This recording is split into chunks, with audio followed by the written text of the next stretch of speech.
The changing world order. The times ahead will be radically different from those that we've experienced in our lifetimes, though similar to many times before. How do I know that? Because they always have been.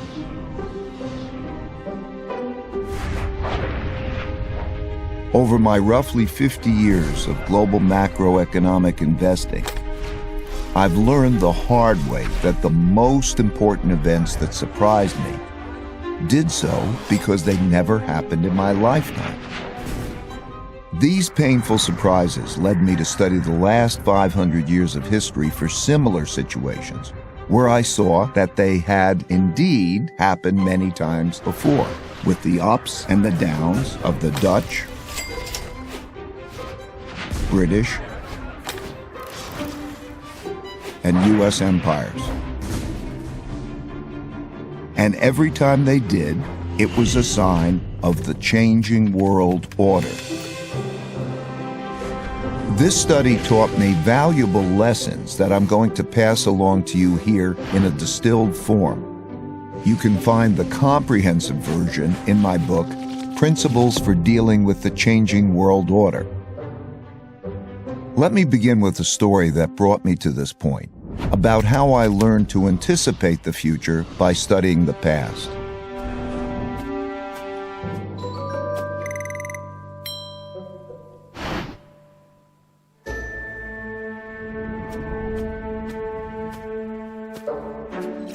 In 1971, when I was a young clerk on the floor of the New York Stock Exchange, the United States ran out of money and defaulted on its debts. That's right, the U.S. ran out of money. How? Well, back then, gold was the money used in transactions between countries. Paper money, like the dollar, was like checks in a checkbook in that it had no value other than it could be exchanged for gold, which was the real money. At the time, the United States was spending a lot more money than it was earning by writing a lot more of these paper money checks than it had gold in the bank to exchange for them. As people turned these checks into the bank for gold money, the amount of gold in the U.S. started to dwindle. It soon became obvious that the U.S. couldn't keep its promises for all the existing paper money, so people holding dollars rushed to exchange them before the gold ran out. Recognizing that the U.S. was going to run out of real money, on Sunday evening, August 15th, President Nixon went on television to tell the world that the U.S. was breaking its promise to let people exchange their dollars for gold. Of course, he didn't say it that way. He said it more diplomatically, without making it clear that the United States was defaulting. The strength of a nation's currency is based on the strength of that nation's economy. And the American economy is by far the strongest in the world. Accordingly, I have directed the Secretary of the Treasury to take the action necessary to defend the dollar against the speculators. I have directed Secretary Connally to suspend temporarily the convertibility of the dollar into gold or other reserve assets, except in amounts and conditions determined to be in the interest of monetary stability and in the best interest of the United States. I watched in awe, realizing that money as we understood it was ending. What a crisis! I expected the stock market to plunge the next day, so I got on the exchange floor early to prepare. When the opening bell rang, pandemonium broke out, but not the kind I expected.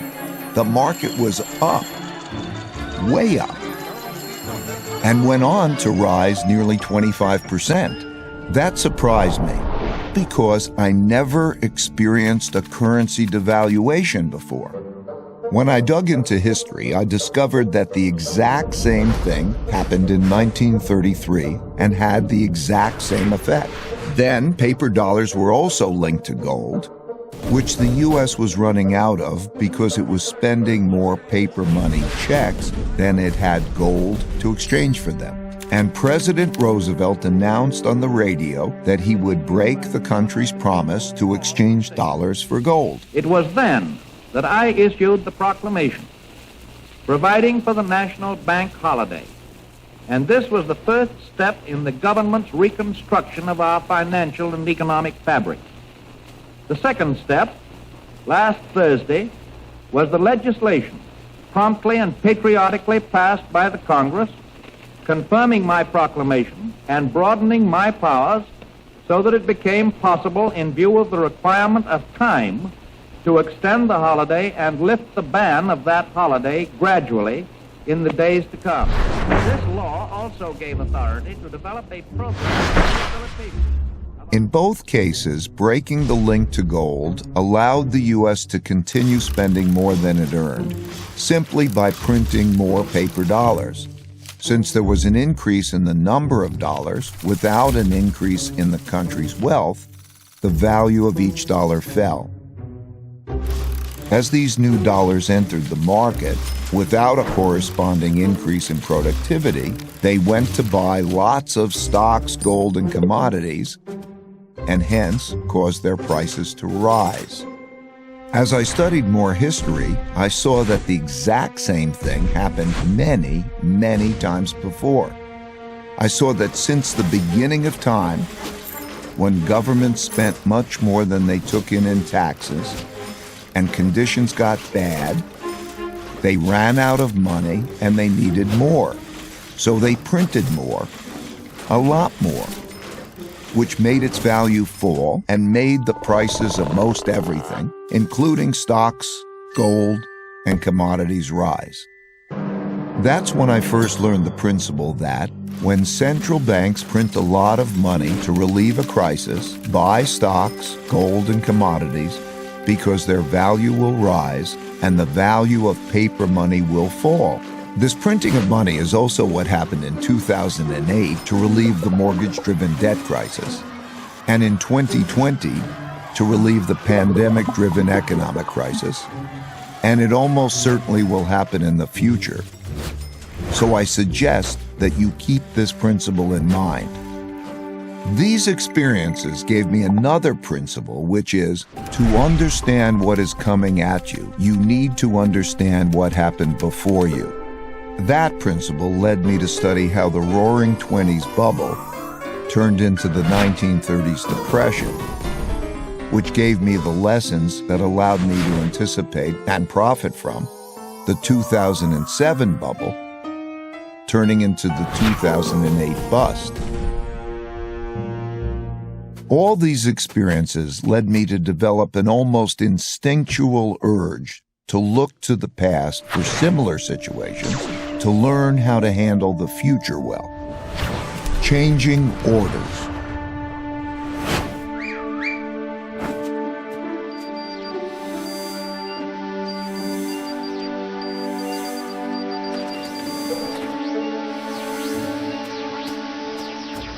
Over the last few years, 3 big things that hadn't happened in my lifetime prompted me to do this study. First, countries didn't have enough money to pay their debts, even after lowering interest rates to 0, so their central banks began printing lots of money to do so. Second, big internal conflicts emerged due to growing gaps in wealth and values. This showed up in political populism and polarization between the left, who want to redistribute wealth, and the right, who want to defend those holding the wealth. And third, increasing external conflict between a rising great power and the leading great power, as is now happening with China and the United States. So I looked back. I saw that all these had happened together before, many times, and nearly always led to changing domestic and world orders. The last time this sequence happened was from 1930 to 1945. What exactly is an order, you might ask? It's a governing system for people dealing with each other. There are internal orders for governing within countries, typically laid out in constitutions.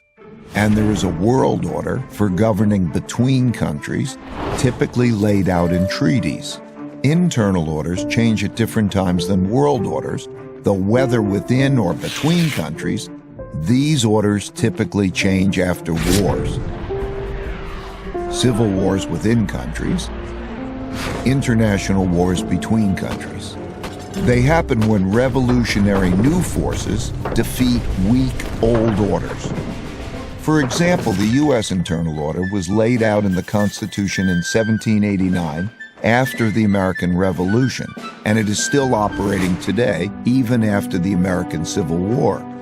Russia got rid of its old order and established a new one with the Russian Revolution in 1917, which ended in 1991 with a relatively bloodless revolution. China began its current internal order in 1949 when the Chinese Communist Party won the Civil War. You get the idea. The current world order, commonly called the American World Order, formed after the Allied victory in World War II, when the U.S. emerged as the dominant world power. It was set out in agreements and treaties for how global governance and monetary systems work. In 1944, the New World Monetary System was laid out in the Bretton Woods Agreement and established the dollar as the world's leading reserve currency. A reserve currency is a currency that is commonly accepted around the world, and having one is a key factor in a country becoming the richest and most powerful empire. With a new dominant power and monetary system established, a new world order begins. These changes take place in a timeless and universal cycle that I call the Big Cycle. I'll start with a quick overview, then give you a more complete version, and then direct you to my book if you want more. As I studied the 10 most powerful empires over the last 500 years and the last 3 reserve currencies, it took me through the rise and decline of the Dutch Empire and the guilder, the British Empire and the pound, the rise and early decline in the United States Empire and the dollar, and the decline and rise of the Chinese Empire and its currencies, as well as the rise and decline of the Spanish, German, French, Indian, Japanese, Russian, and Ottoman empires, along with their significant conflicts, as measured in this chart. To understand China's patterns better, I also studied the rise and fall of Chinese dynasties and their monies back to the year 600. Because looking at all these measures at once can be confusing, I'll focus on the 4 most important ones: the Dutch, British, U.S., and Chinese. You'll quickly notice the pattern. Now let's simplify the form a bit. As you can see, they transpired in overlapping cycles that lasted about 250 years, with 10 to 20-year transition periods between them. Typically, these transitions have been periods of great conflict because leading powers don't decline without a fight. So how am I measuring an empire's power? In this study, I used 8 metrics. Each country's measure of total power is derived by averaging them together. They are education, inventiveness and technology development, competitiveness in global markets, economic output, share of world trade, military strength, the power of their financial center for capital markets, and the strength of their currency as a reserve currency. Because these powers are measurable, we can see how strong each country is now, was in the past, and whether they're rising or declining. By examining the sequences from many countries, we can see how a typical cycle transpires. And because the wiggles can be confusing, we can simplify it a bit to focus on the pattern of cause-effect relationships that drive the rise and decline of a typical empire. As you can see, better education typically leads to increased innovation and technology development, and with a lag, the establishment of the currency as a reserve currency. You can also see that these forces then declined in a similar order, reinforcing each other's decline. Let's now look at the typical sequence of events going on inside a country that produces these rises and declines. In a nutshell, the big cycle typically begins after a major conflict, often a war, establishes the new leading power and the new world order. Because no one wants to challenge this power, a period of peace and prosperity typically follows. As people get used to this peace and prosperity, they increasingly bet on it continuing. They borrow money to do that, which eventually leads to a financial bubble. The empire's share of trade grows, and when most transactions are conducted in its currency, it becomes a reserve currency, which leads to even more borrowing. At the same time, this increased prosperity distributes wealth unevenly, so the wealth gap typically grows between the rich haves and the poor have-nots. Eventually, the financial bubble bursts, which leads to the printing of money and increased internal conflict between the rich and the poor, which leads to some form of revolution to redistribute wealth. This can happen peacefully or as a civil war. While the empire struggles with this internal conflict, its power diminishes relative to external rival powers on the rise. When a new rising power gets strong enough to compete with the dominant power that is having domestic breakdowns, external conflicts, most typically wars, take place. Out of these internal and external wars come new winners and losers. Then the winners get together to create the new world order, and the cycle begins again. As I looked back, I saw that these cause and effect relationships drove the cycles of rises and declines all the way back to the Roman Empire. I saw how the stories of each one of these cycles blended together with others before, during, and after, in the same way as each individual story blends with others to make the epic 500-year story that is our collective history. And like human life cycles, no two are exactly the same, but most are similar. They're driven by logical cause and effect relationships that progress through stages from birth to strength and maturity to weakness and inevitably decline. However, that's like saying a person's life cycle takes 80 years on average, without recognizing that many are much shorter and many are longer. While age can be a good indicator of future longevity, a better way is to look at health indicators. One can do that with empires and their vital signs too.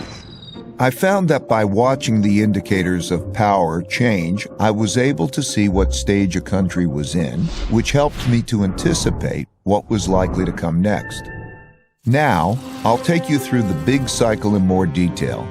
Give me 20 minutes and I'll give you the last 500 years of history and show you the similar patterns across the Dutch, British, US, and Chinese empires.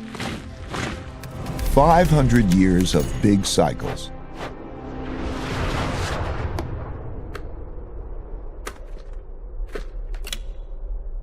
I'm going to describe the typical cycle by dividing it into 3 phases: the rise, the top, and the decline. The rise. Successful new orders that rise, both internal and external, are typically started by powerful revolutionary leaders doing 4 things. First, they win power by gaining more support than the opposition. Second, they consolidate power by converting, weakening, or eliminating the opposition so they don't stand in their way. Third, they establish systems and institutions that make the country work well. And fourth, they pick their successors well, or create systems that do that. Because a great empire requires many great leaders over several generations. At this stage, soon after winning the fight, there is typically a period of peace and growing prosperity because the leadership is clearly dominant and has broad support, so no one wants to fight it. During this phase, leaders within the country have to design an excellent system to raise the country's wealth and power. First and foremost, to be great, they must have strong education, which is not just teaching knowledge and skills, but also strong character, civility, and work ethic. These are typically taught in the family, schools, and religious institutions. That provides a healthy respect for rules and laws, order within society, low corruption, and enables them to unite behind a common purpose and work well together. As they do this, they increasingly shift from producing basic products to innovating and inventing new technologies. For example, the Dutch rose to defeat the Habsburg Empire and become superbly educated.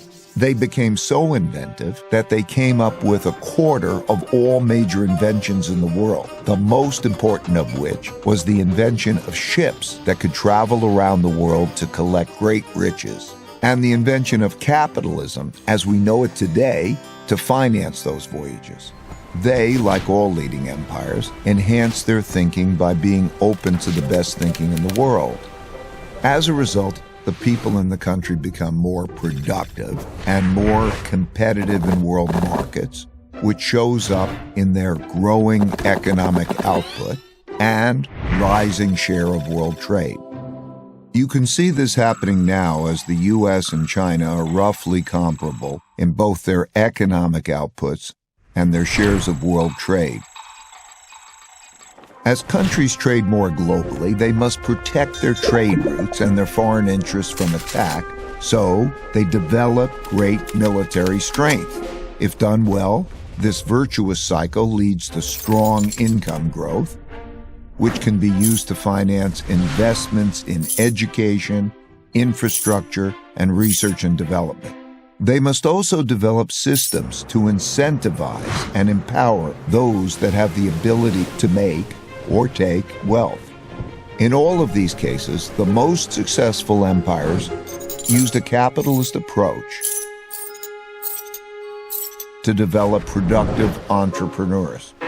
Even China, which is run by the Chinese Communist Party, used a form of this capitalist approach.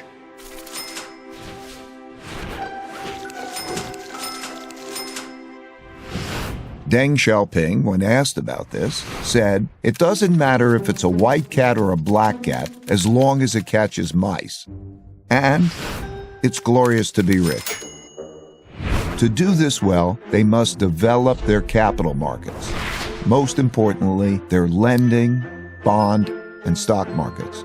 That allows people to convert their savings into investments to fund invention and development, and share in the successes of those who make great things happen.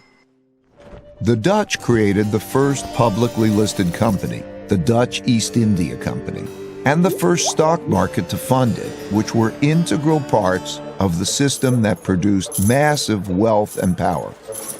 As a natural consequence, the greatest empires developed the world's leading financial centers for attracting and distributing the world's capital.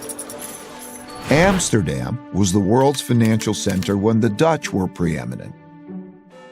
London, when the British were on top. New York is now.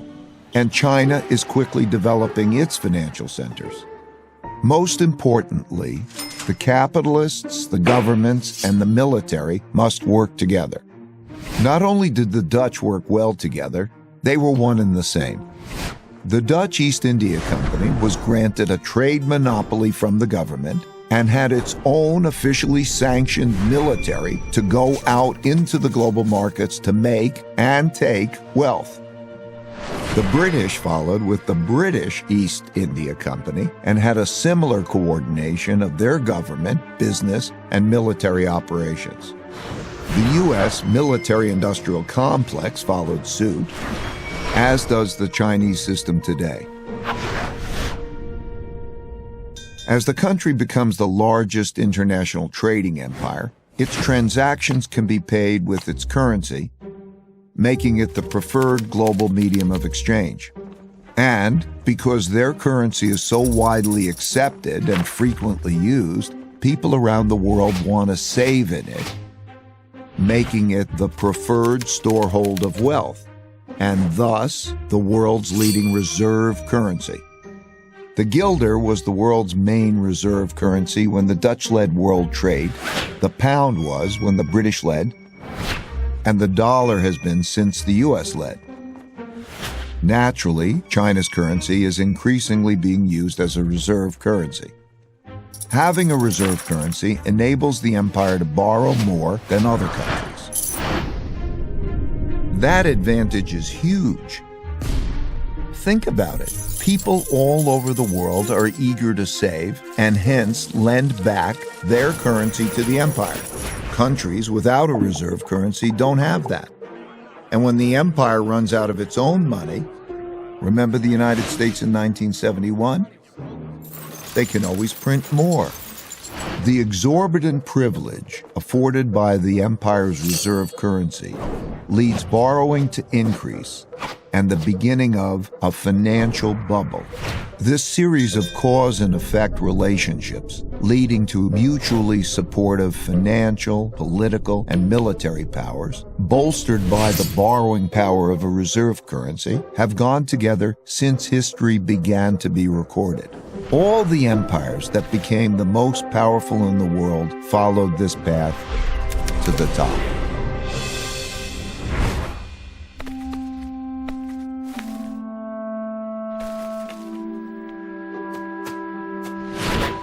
While in the top phase, most of these strengths are sustained, embedded within the fruits of their success are the seeds of their decline.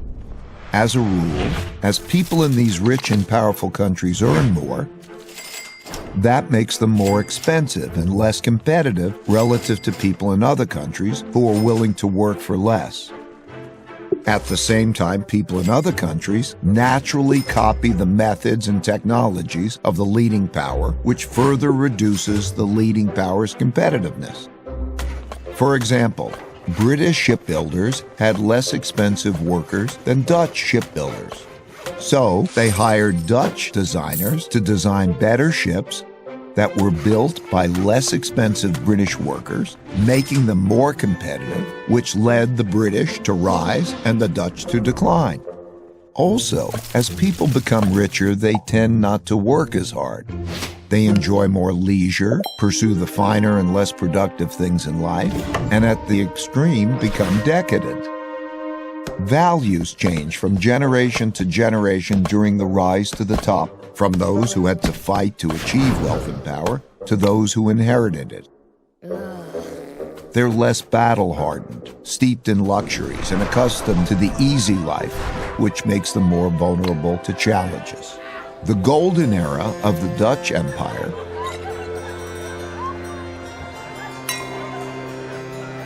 and the Victorian era of the British Empire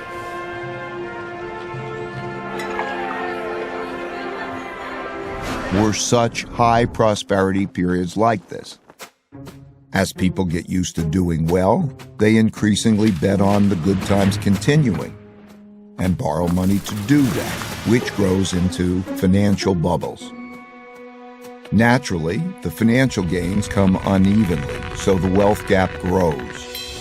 Wealth gaps are self-reinforcing because rich people use their greater resources to reinforce their powers.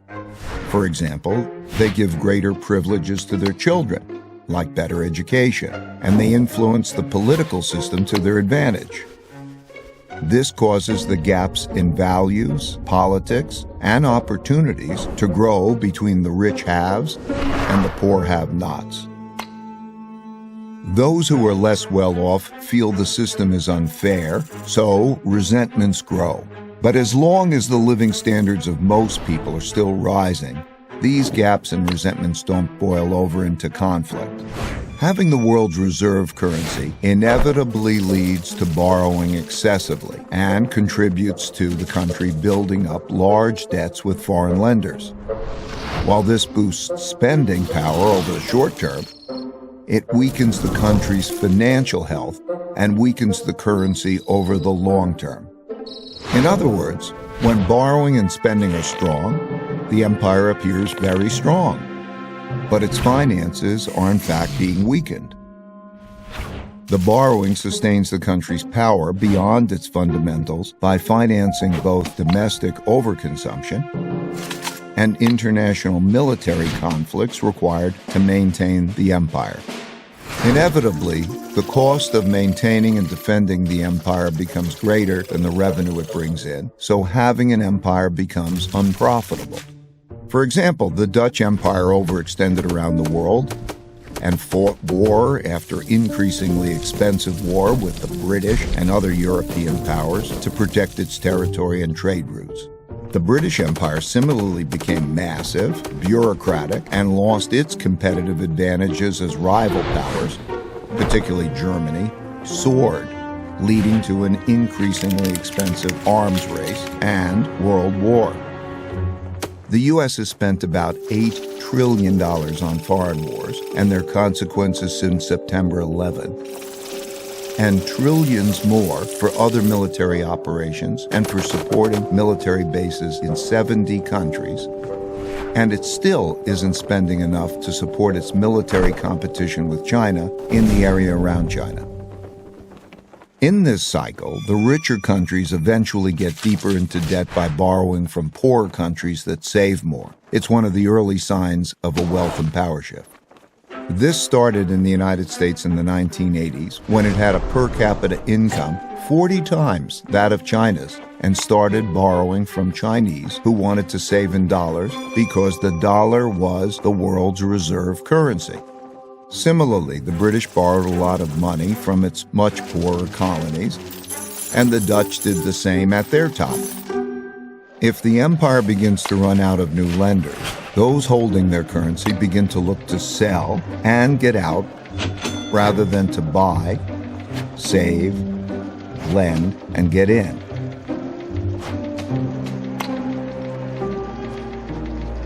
And the strength of the empire begins to decline. The decline. The decline comes from internal economic weakness together with internal fighting or costly external fighting or both. Typically, the decline comes gradually and then very suddenly. When debts become very large and there is an economic downturn and the empire can no longer borrow the money necessary to repay its debts, the financial bubble bursts. This creates great domestic hardships and forces the country to choose between defaulting on its debts or printing a lot of new money. It always chooses to print a lot of new money. At first gradually, and eventually massively. That devalues the currency and raises inflation. For the Dutch, this was the financial crisis brought about by financial excesses and paying for the Fourth Anglo-Dutch War. Similarly, for the British, it was paying for its financial excesses and its debts from the two world wars. And for the U.S., it's been 3 cycles of debt finance booms and busts since the 90s, with the central bank stepping in each time with stronger measures. When the government has problems funding itself, when there are bad economic conditions, and living standards for most people are declining, and there are large wealth, values, and political gaps, internal conflict between the rich and the poor, as well as different ethnic, religious, and racial groups, greatly increases. This leads to political extremism that shows up as populism of the left or the right. Those of the left seek to redistribute the wealth, while those of the right seek to maintain the wealth in the hands of the rich. Typically, during such times, taxes on the rich rise, and when the rich fear their wealth and well-being will be taken away, they move to places, assets, and currencies they feel safer in. These outflows reduce the empire's tax revenue, which leads to a classic, self-reinforcing, hollowing out process. When the flight of wealth gets bad enough, governments outlaw it. Those seeking to get out begin to panic. These turbulent conditions undermine productivity, which shrinks the economic pie and causes more conflict about how to divide the shrinking resources. Populist leaders emerge from both sides and pledge to take control and bring about order.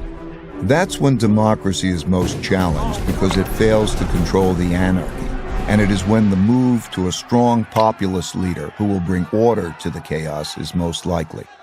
As conflict within the country escalates, it leads to some form of revolution or civil war to redistribute wealth and force the necessary big changes. This can be peaceful and maintain the existing order, but it's more often violent and changes the order. For example, the Roosevelt Revolution to redistribute wealth was relatively peaceful and maintained the existing internal order, while the French Revolution, the Russian Revolution, and the Chinese Revolution were much more violent and led to new internal orders. This internal conflict makes the empire weak and vulnerable to rising external rivals who, seeing this domestic weakness, are more inclined to mount a challenge. This raises the risk of great international conflict, especially if the rival has built up a comparable military. Defending oneself and one's empire against rivals requires great military spending, which has to occur as domestic economic conditions are deteriorating and the empire can least afford it. Since there is no viable system for peacefully adjudicating international disputes, these conflicts are typically resolved through tests of power. As bolder challenges are made, the leading empire is faced with the difficult choice of fighting or retreating. Fighting and losing is the worst outcome, but retreating is bad too, as it cedes progress to the rival and signals that the empire is weak to those countries that are considering which side to be on.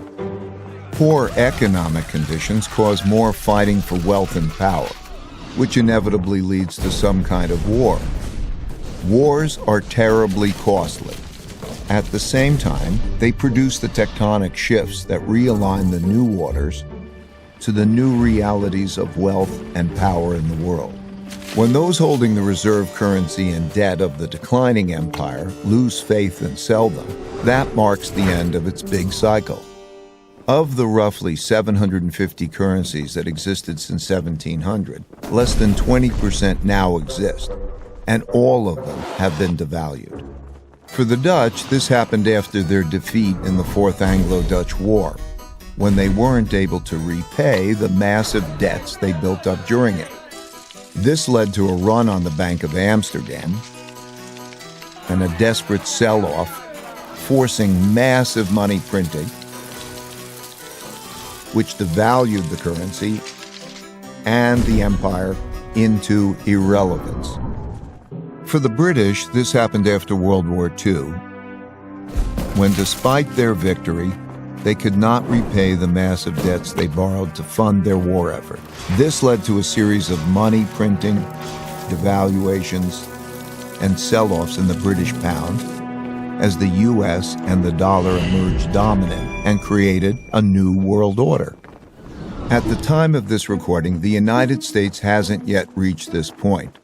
While it has massive debt, spends more than it earns, and funds this deficit with more borrowing and printing huge amounts of new money, the big sell-off in dollars and dollar debt hasn't yet begun. And while there are great internal and external conflicts occurring for all the classic reasons, they've not yet crossed the line to become wars. Eventually, out of these conflicts, whether they're violent or not, come new winners who get together and restructure the losers' debts and political systems and establish the new world order.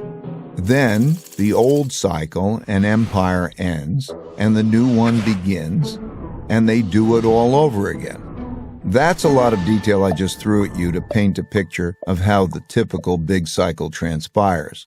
Of course, not all of them transpire in exactly this way, but most largely do. So much so that it seems like the stories of rises and declines stay essentially the same, and the only things that change are the clothes the characters wear and the technologies they use. So, where are we heading?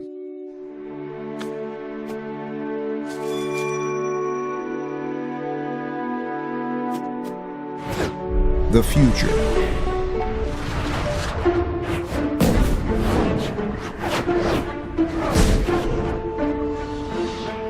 Most empires have their time in the sun and inevitably decline. Reversing a decline is difficult because that requires undoing a lot that's already been done, but it's possible.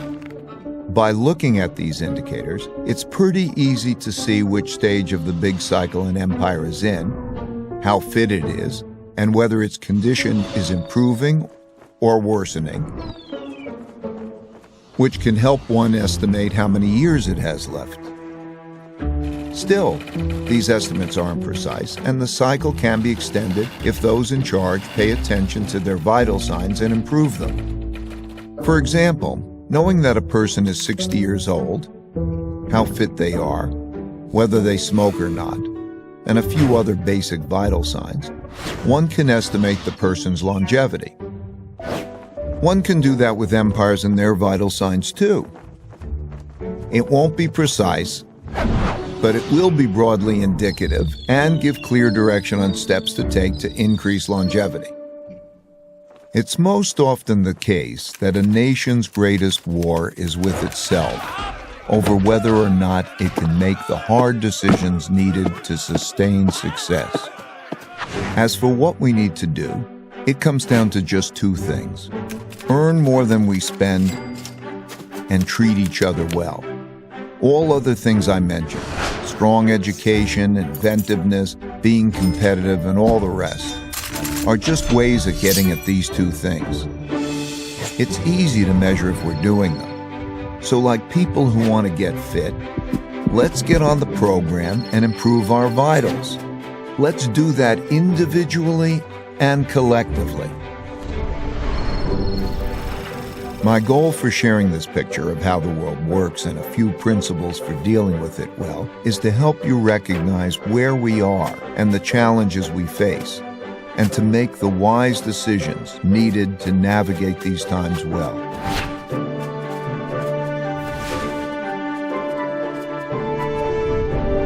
Since there is a lot more to discuss and we are out of time, you can learn more in my book, Principles for Dealing with the Changing World Order, and I look forward to continuing this conversation at economicprinciples.org and on social media. Thank you, and may the force of evolution be with you.